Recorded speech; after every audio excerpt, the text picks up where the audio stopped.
The night auditor working the graveyard shift at a historic hotel isn't as glamorous as it sounds, especially when the place has a reputation for being haunted. I'd been the night auditor for almost a year, mostly dealing with late check-ins, running reports, and making sure everything was in order for the morning staff. It was usually quiet, save for the occasional guest who had too much to drink or the odd noise from the old building settling in the night. But room 616, that room was different. Guests constantly complained about it.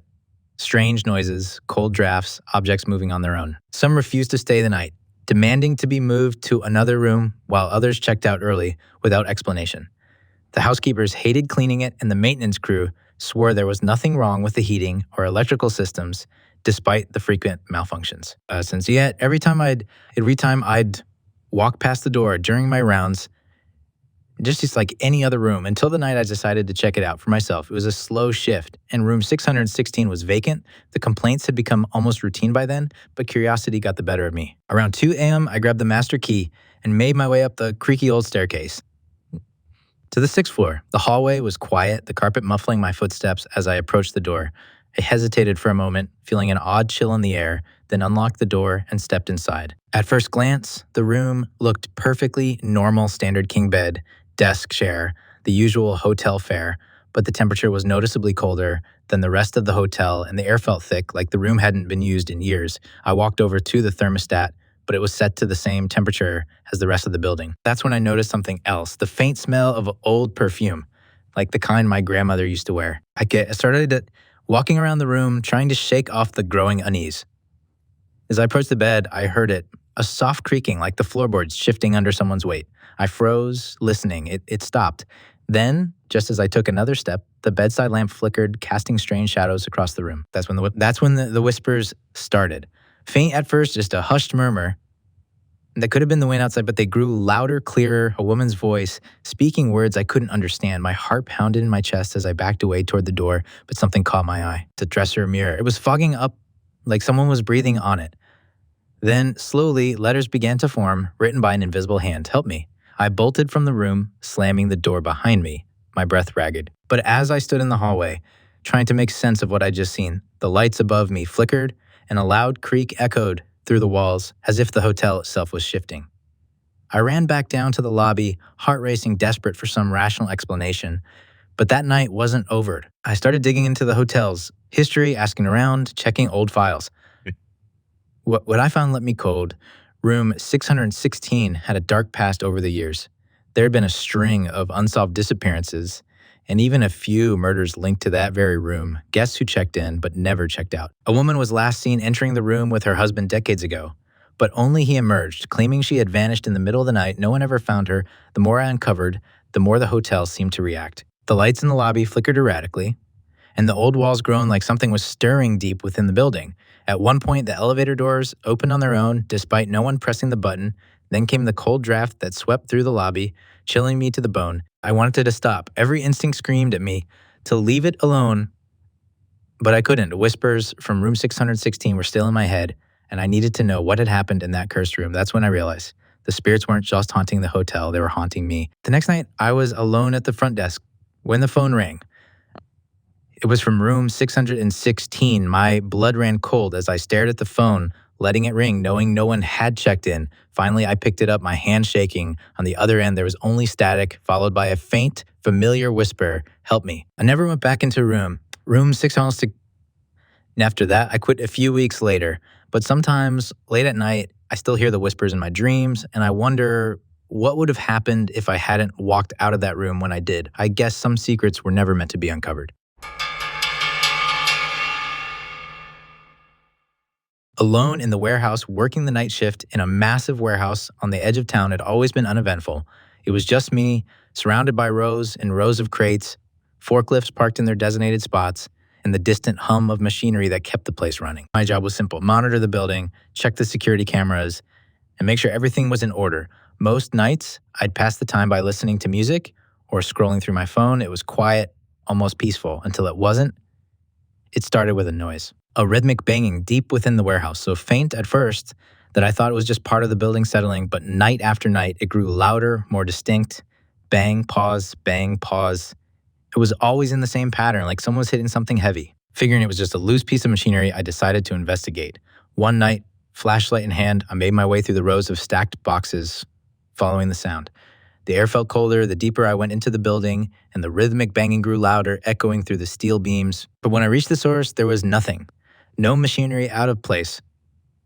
No loose metal, nothing that could explain the noise. The warehouse was still as if it were holding its breath. I shrugged it off and returned to post, thinking it was just one of those things, a sound the old building made when no one was around to hear it. But the next night, the noise came back, louder and more erratic. Bang, bang, bang, bang, bang, bang. It seemed to be moving, coming from different parts of the warehouse, and then I saw them, footprints in the dust. They weren't mine, and they weren't from any of the workers who'd been there during the day. These prints were old, sunken into the dust that had settled in a part of the warehouse no one had touched in years. I followed them, heart pounding in my chest. As they led me deeper into the building and toward a section that had been sealed off long before I started working there. The further I went, the colder it got, and the hair on the back of my neck stood on end. The footprints stopped at a rusted door, barely hanging on its hinges. I had never been back there before. No one had a reason to go into that section of the building. The door creaked as I pushed it open, revealing a long, dark hallway lined with old equipment covered in dust. It smelled damp, like the air hadn't been disturbed in years. As I stepped inside, my flashlight flickered, casting long shadows on the walls. That's when I saw it. At the end of the hallway, something moved, a figure hunched and dragging itself along the floor. I froze, my mind racing, trying to process what I was seeing. It was human-like, but its movements were jerky, unnatural. It hadn't walked in a long time. It disappeared behind a corner, and the rhythmic banging started again, this time right in front of me. Bang, bang, bang. My body went cold with fear, and every instinct screamed at me to run. But I had to know. I had to find out what the hell was going on in this place. I followed the sound to a large, sealed-off room at the end of the corridor. The door was heavy, rusted shut, but with a hard shove, it groaned open. Inside, the air was thick with dust, and the smell of rot hit me like a punch. In the middle of the room stood an old machine long abandoned. Scattered around it were stacks of files, papers yellowed with age. My flashlight flickered again, but in its brief glow, I saw something written on the walls in faded red letters. It never left. I didn't wait to find out what it was. I turned and bolted out of the room. My heart rate racing as the rhythmic banging grew louder behind me. Bang, gang, gang, bang. Footsteps followed, quick and uneven, like something was chasing me, desperate to keep me from leaving. I didn't stop until I was back at my desk, my breath ragged, my hands shaking. The next day, I quit. I couldn't explain what I had seen or heard. But I knew one thing for sure. Whatever was in that warehouse had been there long before I started working, and it wasn't going to let me go back in without a fight. To this day, I can still hear the rhythmic banging in my head. I just hope no one else is foolish enough to find out what's making the noise. Don't say her. Then the static returned, this time from the radio itself. The broadcast cut out, replaced by the same crackling noise I'd heard on the phone. I stared at the controls, my hand hovering over the switch. But before I could react, a voice cut through the static, this time clearer than ever. "You can't hide from me." The line went dead, and the studio plunged into an eerie silence. I sat there, heart pounding, trying to process what had just happened. Was I losing my mind, or had something else, something inhuman, found its way into my life through the airwaves?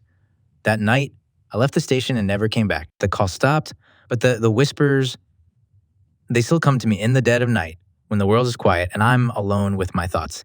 I never figured out who or what was on the other end of the line. All I know is that they're still out there waiting, watching, and one day they might find me again. Radio static working as a late-night radio host had its perks. The quiet hours, the freedom to choose my playlist, and the occasional strange but entertaining caller kept things interesting. It was the kind of job that let me hide in the comfort of anonymity, playing music and talking to faceless voices. But there also had its downsides. The silence could be eerie, and the isolation often like me feeling like I was the only person awake in the world.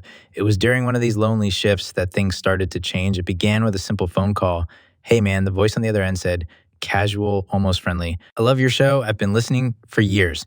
And thanks, I replied. Used to these kinds of calls, I tried to move the conversation along, but the caller interrupted. "How's the coffee tonight?" His voice carried a strange tone, like he was trying to sound normal but couldn't quite manage it. I paused. The cup of coffee I just made was sitting on the desk in front of me, still steaming. It said, choose me. I said, trying to shake off the chill creeping up my spine. You like it black, don't you? No sugar.